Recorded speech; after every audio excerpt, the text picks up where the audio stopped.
નમસ્તે વિદ્યાર્થી મિત્રો, આજે આપણે એક નવા વિડીયો સાથે ફરી વખત એક લેક્ચરની શરૂઆત કરવા જઈ રહ્યા છીએ. ત્યારે આજનો આપણો જે ટોપિક છે એ ટુ હેવ. લાસ્ટ લેક્ચરની અંદર ટુ બીનો અભ્યાસ કર્યો હતો કે જેમાં ટુ બી એટલે કઈ કન્ડિશનની અંદર, કોઈ પરિસ્થિતિની અંદર હોવું, જે સ્ટેટ દર્શાવે છે, તમારી પરિસ્થિતિ દર્શાવે છે.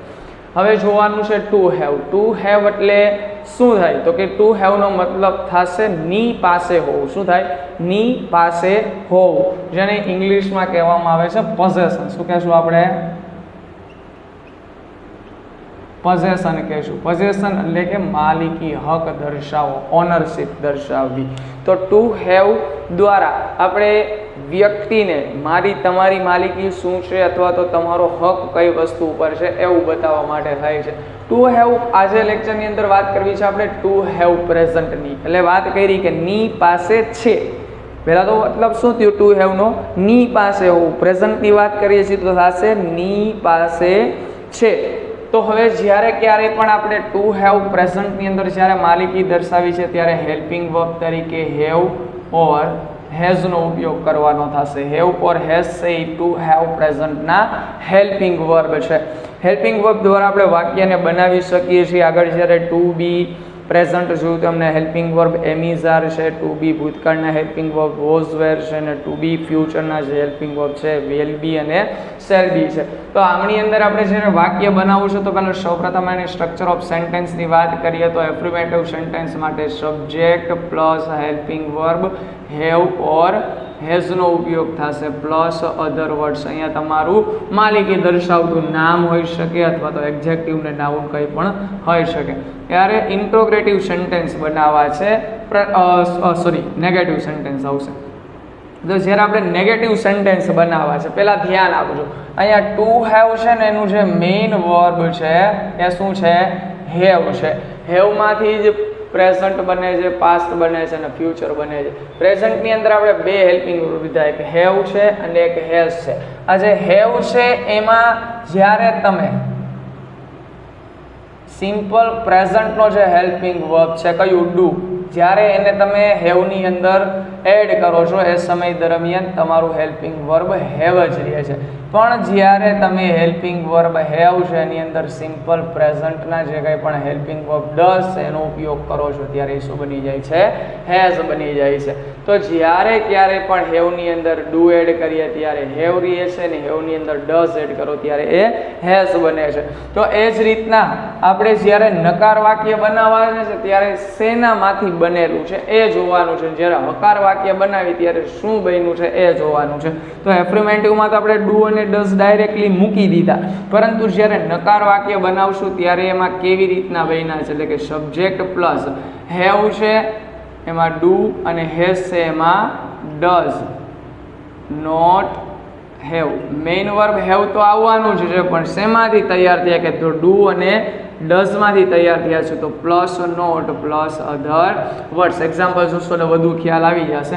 પછી ઇન્ટ્રોગ્રેટિવ સેન્ટેન્સ, આમની અંદર પણ એ જ રીતના હેલ્પિંગ વર્બ અને સબ્જેક્ટના સ્થાન ફેરવો તો શું થઈ જાય?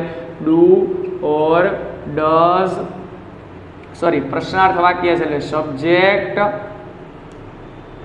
Have plus other words. આ શું છે? આપણા હેલ્પિંગ વર્બ છે. ડુ અને ડઝ, સબ્જેક્ટ હેવ. ચલો વાક્ય જોશો એટલે વધારે તમને ખ્યાલ આવશે. ધારો કે મારી પાસે તમારી ઘડિયાળ છે. મારી પાસે એટલે આઈ છે. એ સમય દરમિયાન હેવ હેઝમાંથી આપણે લેશું હેવ આઈ હેવ. હેઝ ક્યાં લેશું આપણે થોડુંક પછી જોઈએ, પણ અત્યારે આપણે આઈની વાત કરીએ છીએ. તો આઈ હેવ તમારી ઘડિયાળ. તમારી એટલે your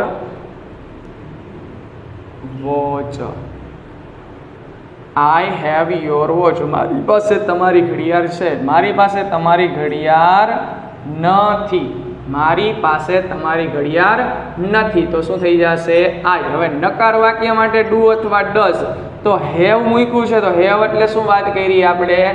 do not have. I do not have. શું નથી? તમારી ઘડિયાળ. તો યોર વોચ. પ્રશ્નાર્થ વાક્ય બનાવો તો આ બંનેના સ્થાન ફેરવી નાખીએ તો do I have your watch, શું મારી પાસે તમારી ઘડિયાળ છે, શું મારી પાસે તમારી ઘડિયાળ છે. એવી રીતના બીજું એક વાક્ય લઈએ કે ભાઈ તેણી પાસે નવી પેન છે, તેણી પાસે નવી પેન છે. તો અહીંયા તેણી એટલે શું થઈ ગયું? સી. હવે સી સાથે હેવ હેઝમાંથી અહીંયા જે હેવ છે ને એ કેવું છે?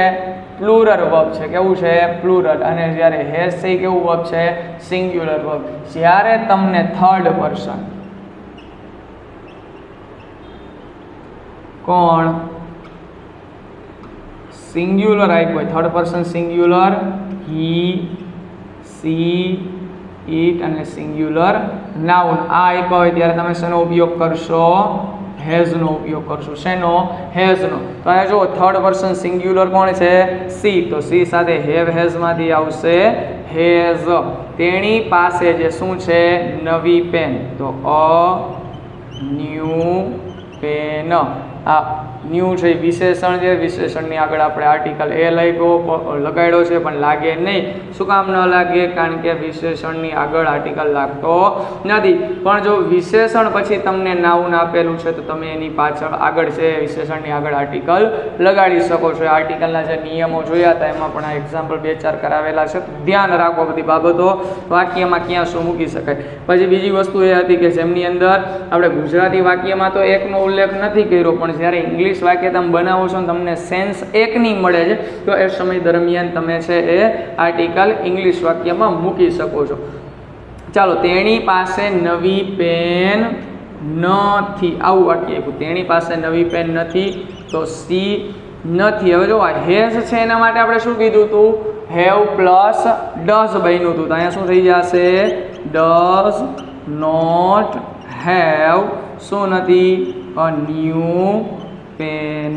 C does not have a new pen. એવી જ રીતના પ્રશ્નાર્થ વાક્ય શું? તેણી પાસે નવી પેન છે તો પહેલા થઈ જશે does she have a new pen. વાક્યની અંદર ક્રમ યોગ્ય રીતે જળવાવો જોઈએ, હેલ્પિંગ વર્બ સાચા મુકાવવા જોઈએ. આ જ વસ્તુ સાચું વાક્ય બનાવવા માટે જે આપણે મદદરૂપ બની શકે છે. એટલે જે તે કરતા માટે આપણે ખ્યાલ હોવો જોઈએ કે આ વસ્તુ આમ નહીં ને આમ આપેલી છે. ચાલો હવે વધુ એક એક્ઝામ્પલ આપણે જોઈએ કે જેમની અંદર વાક્ય લખીએ છીએ કે ભાઈ તેઓને 2 બાળકો છે. અહીંયા લખ્યું તેઓને 2 બાળકો છે. અહીંયા પાસે શબ્દ નથી પણ શું શબ્દ બતાવ્યો? ને છે. તો અમુક સમય દરમિયાન માલિકી દર્શાવવા માટે આપણે નેનો પણ ઉપયોગ કરશું. તેઓને 2 બાળકો છે તો તેઓ એટલે થઈ જશે ધેય. ધેય પ્લુરલ છે તો પ્લુરલ વર્બ આવશે હેવ. ધેય હેવ 2 બાળકો એટલે 2 ચિલ્ડ્રન. ધેય ચિલ્ડ્રન સ નહીં રહી, ચિલ્ડ્રન છે એ જ પોતે પોતાના અર્થે બહુવચન છે એટલા માટે પ્લુરલ છે, આનું પ્લુરલ ચિલ્ડ્રન સ નહીં થઈ. તો ધેય હેવ 2 ચિલ્ડ્રન. તેઓને 2 બાળકો નથી તો ધેય ડુ નોટ હેવ. તેઓને નથી શું નથી? 2 બાળકો તો 2 ચિલ્ડ્રન. શું તેઓને 2 બાળકો છે? તો સબ્જેક્ટ અને હેલ્પિંગ વર્બનું સ્થાન ફેરવી નાખીએ તો ડુ ધેય હેવ 2 ચિલ્ડ્રન. શું તેઓને 2 બાળકો છે? Do they have 2 children. અહીંયા 2 અથવા 2 થી વધારે વ્યક્તિની વાત થાય છે. એક આપણે એક્ઝામ્પલ લઈએ કે ભાઈ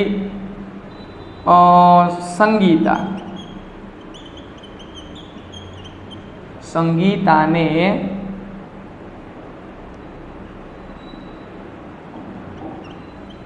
બાળક છે. સંગીતાને બાળક છે તો પેલા નામ શું થઈ ગયું ભાઈ?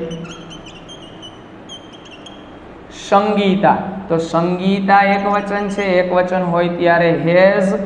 બાળક છે તો બાળક એટલે a child. Sangita has a child. સંગીતાને બાળક નથી તો શું થઈ જશે? Sangita does not have a child. સંગીતાને બાળક નથી, તો Sangita does not have a child. અને એને વાક્ય આપણે પ્રશ્નાર્થ બનાવવું છે. શું થઈ જાય? Does Sangeeta have a child. તો શું સંગીતાને બાળક છે? હવે અહીંયા એમ આપ્યું હોય સંગીતા અને સંકેતને બાળક છે, તો Sangita and Sanket have a child. Sangita and Sanket do not have a child. Do Sangita and Sanket, કારણ કે બે વ્યક્તિ થઈ ગયા ને, એક વચન નાઉન હોય તો હેસ મૂકવાનું, પણ બહુવચન સંગીતા અને સંકેત નામ આપ્યું તો બહુવચન થઈ ગયું. તો આપણે એન્ડ થી જોડીને અહીંયા બધે હેવ ને અહીંયા મૂકી દેશું ડુ. તો આ મુજબ આપણે કોઈ પણ વાક્યને છે માલિકી દર્શાવતા, પોઝેશન દર્શાવતા વાક્યો છે એને બનાવી શકીએ છીએ. ટુ હેવ પ્રેઝન્ટ ની અંદર હેલ્પિંગ વર્બ તરીકે હેવ અથવા હેઝ નો ઉપયોગ થશે. સ્ટ્રક્ચર ઓફ સેન્ટેન્સ ની અંદર એફર્મેટિવ સેન્ટેન્સમાં હેવ અને હેઝ નો કરશું, પણ નકાર નેગેટિવ અને ઇન્ટ્રોગેટિવ પ્રશ્નાર્થ વાક્યમાં ડુ નોટ અથવા ડઝ નોટ, અને આગળ ડુ અથવા ડઝ નો ઉપયોગ થશે. તો બધી વસ્તુઓને ખાસ યાદ રાખવાની છે. આ બધી બાબતો આગળ જતા પણ આપણે કામ આવવાની છે. તો હેવ છે એ મેઇન વર્બ છે, એમાંથી આપણે છે હેવ અને હેઝ દર્શાવ્યું છે. આગળ જતા જે કાંઈ પણ ફેરફારો હશે ડીપમાં પાછું જોશું, પણ અત્યારે ખાલી આપણે યાદ રાખવાનું છે કે ભાઈ હેવ હેઝ છે એ ટુ હેવના રૂપો છે, એટલે કે પ્રેઝન્ટના રૂપો છે કે જેમાં માલિકી દર્શાવવામાં આવે છે. હેવ છે એ પ્લુરલ, હેઝ છે એ સિંગ્યુલર છે. હેઝ છે એ હેવ પ્લસ ડઝમાંથી હેઝ બન્યું છે, ને હેવ છે એ હેવ પ્લસ ડુમાંથી બન્યું છે. આ બંને જે ડુ ડઝ છે એ સિમ્પલ પ્રેઝન્ટના હેલ્પિંગ વર્બ છે. આગળ જ્યારે આપણે ટેન્સ ભણશું ત્યારે ડિટેલમાં જઈશું. ઓકે, ચાલો વિદ્યાર્થી મિત્રો, તો આ જે કંઈ પણ બાબતો છે ને વધુ સમજવાનો પ્રયત્ન કરજો. ન ખ્યાલ આવે તો કોમેન્ટ સેક્શનની અંદર તમે કહેજો, કે જેથી કરીને આપણે વધુ છે એ પ્રશ્નોનું સોલ્યુશન કરી શકીએ. તો આવતા લેક્ચરની અંદર ફરી વખત મળીએ છીએ. ત્યાં સુધી બધા વિદ્યાર્થીઓને જય હિન્દ, જય ભારત.